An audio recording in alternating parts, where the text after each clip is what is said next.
नोएडा का सेक्टर 36 एक सामान्य इलाके जैसा ही लगता था, लेकिन इसके अंदर एक अजीब रहस्य छिपा हुआ था। शालिनी, जो हाल ही में इस सेक्टर में रहने आई थी, एक सप्ताह के बाद शालिनी को कुछ अजीब महसूस होने लगा था। एक रात उसे पास के पार्क से बच्चे के रोने की आवाज सुनाई दी, जिसे वह नजरअंदाज न कर सकी। उसे लगा कि शायद कोई बच्चा खो गया है। उसने अपने दोस्त विशाल को इस बारे में बताया और दोनों ने उस पार्क में जाने का फैसला किया। पार्क में पहुंचते ही सन्नाटा छाया हुआ था। झूला अपने आप हिल रहा था, कुत्ते भौंक रहे थे और ठंडी हवा का झोंका उनकी हड्डियों को कंपा रहा था। अचानक झाड़ियों में हलचल हुई और दोनों ने देखा कि एक छोटी बच्ची सफेद कपड़ों में खड़ी थी। उसकी आंखों में डर और दर्द झलक रहा था। तुम यहां क्या कर रही हो? शालिनी ने डरते हुए पूछा। बच्ची ने कोई जवाब नहीं दिया। तभी विशाल ने भी एक आवाज लगाई। ये किसकी बच्ची है? कोई है यहां पर? बच्ची ने बस एक टूटी हुई आवाज में बोली, मुझे यहां से बाहर निकालो। शालिनी दीदी, मेरी मदद करो।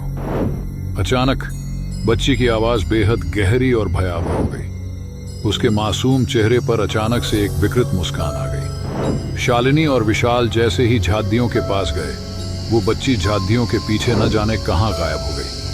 इससे पहले कि शालिनी और विशाल कुछ समझ पाते, हवा में एक भयानक चीख गूंजने लगी। तभी विशाल शालिनी से कहता है, शालिनी चलो यहां से, मुझे कुछ ठीक नहीं लग रहा है। शालिनी कुछ समय के लिए स्तब्ध सी गई। उसे कुछ समझ ही नहीं आया कि अभी क्या हुआ, और फिर वो दोनों वहां से भागकर अपने रूम में आ गए। शालिनी ने अगले कुछ दिनों तक बच्ची के बारे में और जानकारी खोजने की कोशिश की। विशाल ने उसे आगाह किया, परंतु शालिनी उसको नजरअंदाज कर देती है। दरअसल शालिनी को उस बच्ची की मदद मांगने की गुहार हर रात सुनाई देने लगी। अखबारों की पुरानी खबरों में उसे पता चला कि वह बच्ची कई साल पहले इसी नोएडा सेक्टर 33 के पार्क में लापता हो गई थी। पुलिस ने उस बच्ची को ढूंढने की बहुत कोशिश की, परंतु उन्हें वह बच्ची कभी मिली नहीं। लेकिन कुछ लोगों का कहना था कि जरूर उस बच्ची की मौत उन झादियों के पीछे उस कुएं में गिरकर हुई होगी, जहां बच्ची की आत्मा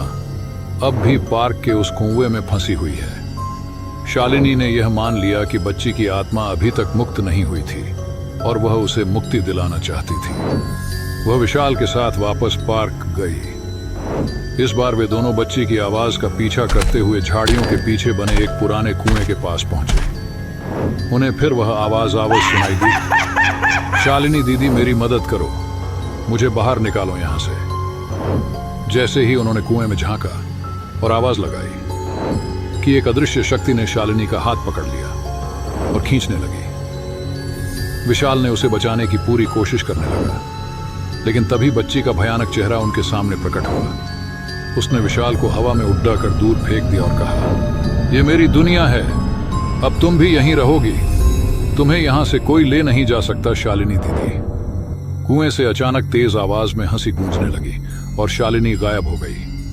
विशाल भागकर वापस उस कुएं के पास आता है, परंतु उसे शालिनी कहीं नहीं दिखाई देती है। वह जोर जोर से शालिनी को आवाज देता है और कुएं में झांकता है। उसे कुएं के पानी में बहुत ही ठहराव और साफ दिखाई देता है। विशाल घबरा जाता है और डर के मारे भागकर अपने रूम में आ जाता है।